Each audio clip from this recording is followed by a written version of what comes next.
बेटा, बाल महाभारत में पाठ 26 शांति दूत श्री कृष्ण के बारे में हम पढ़ेंगे। बेटे, जैसे कि नाम से ही हमें पता लग रहा है कि शांति दूत यानी शांति का वाहक। जब कौरवों और पांडवों के मध्य युद्ध कर लेने की ठन गई थी, श्री कृष्ण चाहते थे किसी प्रकार से इनके मध्य शांति समझौता हो जाए। पांडव तो श्री कृष्ण की बात को मान गए थे, किंतु जो कौरव थे, खासकर दुर्योधन अपनी जिद पर अड़ा हुआ था। वो चाहता था कि युद्ध हो और श्री कृष्ण चाहते थे कि जन धन की हानि ना हो, क्योंकि युद्ध विनाश ही लाता है।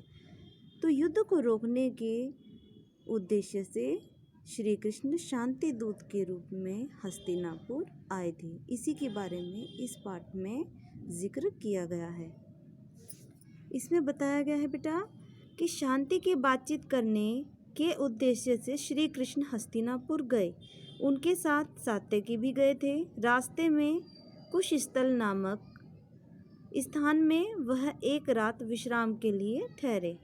हस्तिनापुर में जब यह खबर पहुंची कि श्री कृष्ण पांडवों की ओर से दूत बनकर संधि चर्चा के लिए आ रहे हैं, तो धृतराष्ट्र ने आज्ञा दी कि नगर को खूब सजाया जाए। पुरवासियों ने द्वारकाधीश के स्वागत की धूमधाम से तैयारियां की। द्वारिकाधीश कौन है? श्री कृष्ण। दुशासन का भवन दुर्योधन के भवन से अधिक ऊंचा और सुंदर था, इसलिए धृतराष्ट्र ने आज्ञा दी कि उसी भवन में श्री कृष्ण को ठहराने का प्रबंध किया जाए। श्री कृष्ण हस्तिनापुर पहुंच गए। पहले श्री कृष्ण धृतराष्ट्र के भवन में गए, फिर धृतराष्ट्र से विदा लेकर वह विदुर के भवन में गए। कुंती वहीं कृष्ण की प्रतीक्षा में बैठी हुई थी।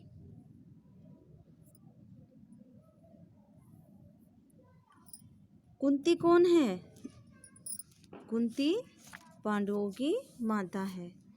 श्री कृष्ण को देखते ही उन्हें अपने पुत्रों का स्मरण हो आया। श्री कृष्ण ने उन्हें मीठे वचनों से सांत्वना दी। सांत्वना का अर्थ होता है बेटा दिलासा। और उनसे विदा लेकर दुर्योधन के भवन में गए। दुर्योधन ने श्री कृष्ण का शानदार स्वागत किया और उचित आदर सत्कार करके भोजन का न्योता दिया।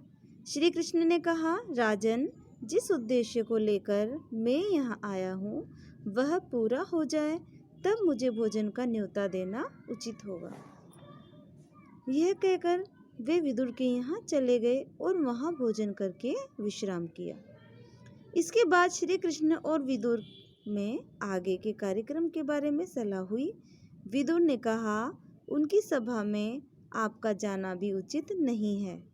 दुर्योधन आदि के स्वभाव से जो भी परिचित थे, उनका भी यही मानना है कि वे लोग कोई ना कोई कुचक्र होता है बेटा, कोई बुरी चाल रचकर श्री कृष्ण के प्राणों तक को हानि पहुंचाने की चेष्टा करेंगे। चेष्टा का अर्थ होता है बेटा प्रयत्न, कोशिश।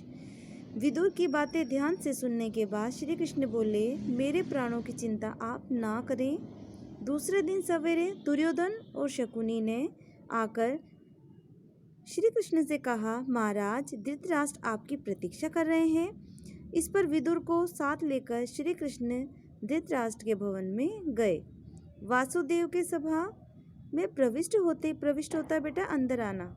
होते ही सभी सभासद उठ खड़े हुए। श्री कृष्ण ने बड़ों को विधिवत नमस्कार किया और आसन पर बैठे। राजदूत एवं संभ्रांत अतिथि सा उनका सत्कार किया गया।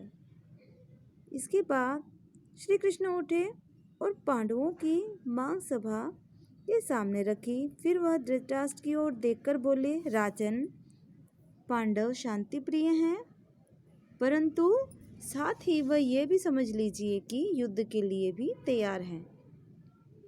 पांडव आपको पिता स्वरूप मानते हैं। ऐसा उपाय करें जिससे आप भाग्यशाली बने।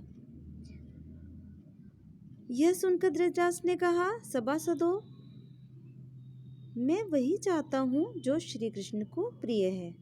इस पर श्री कृष्ण दुर्योधन से बोले, मैं इतना ही कहना चाहता हूँ कि पांडवों को आधा राज्य लौटा दो और उनके साथ संधि कर लो। संधि का अर्थ होता है बेटा समझौता। यदि यह बात स्वीकृत हो गई तो स्वयं पांडव तुम्हें युवराज और धृतराष्ट्र को महाराज के रूप में सहर्ष स्वीकार कर लेंगे। भीष्म और द्रोण ने भी दुर्योधन को बहुत समझाया, फिर भी दुर्योधन ने अपना हठ नहीं छोड़ा। वह श्री कृष्ण का प्रस्ताव स्वीकार करने पर राजी ना हुआ।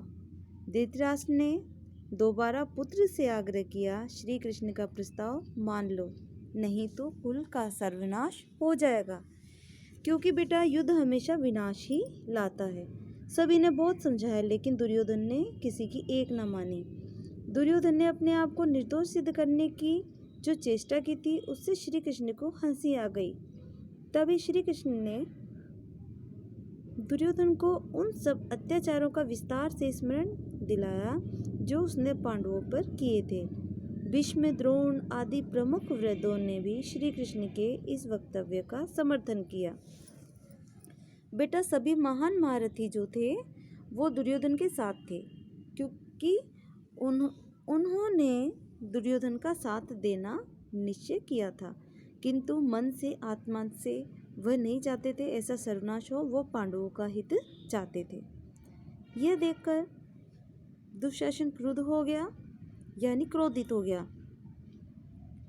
और दुर्योधन से बोला, भाई मालूम होता है ये लोग आपको कैद करके कहीं पांडवों के हवाले ना कर दें, इसलिए चलिए यहाँ से निकल चलें। इस पर दुर्योधन उठा और अपने भाइयों के साथ सभा से बाहर चला गया। इसी बीच धृतराष्ट्र ने विदुर से कहा, तुम जरा गांधारी को सभा में ले आओ। बेटा गांधारी कौन थी?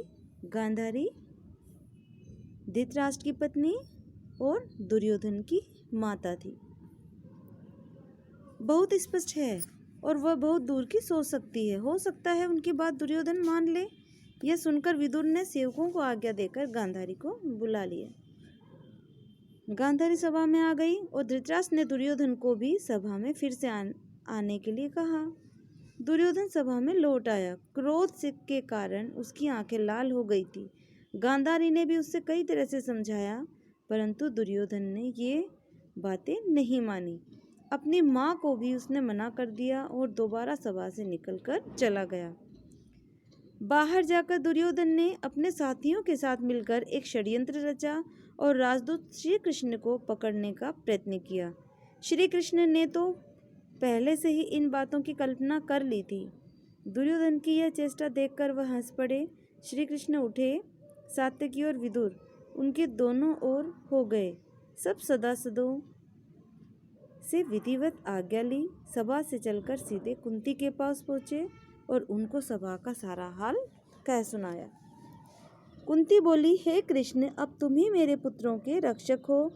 श्री कृष्ण रथ पर आरूढ़ होना बेटा बैठकर जाना, उपलव्य की ओर तेजी से रवाना हो गए। युद्ध अब अनिवार्य हो गया था। श्री कृष्ण के हस्तिनापुर से लौटते ही शांति स्थापना की जो थोड़ी बहुत आशा थी वो लुप्तप्राय हो गई थी। कुंती को जब पता चला कि कुलनाशी युद्ध छिड़ेगा ही तो वह बहुत व्याकुल हो गई। चिंता के कारण आकुल हो रही कुंती अपने पुत्रों की सुरक्षा का विचार करती हुई गंगा किनारे पहुंची, जहां कर्ण रोज संध्या वंदना किया करते थे। मध्याह्न के बाद कर्ण का जप पूरा हुआ तो उसे यह जानकर असीम आश्चर्य हुआ कि महाराज पांडु की पत्नी, पांडवों की माता कुंती उसका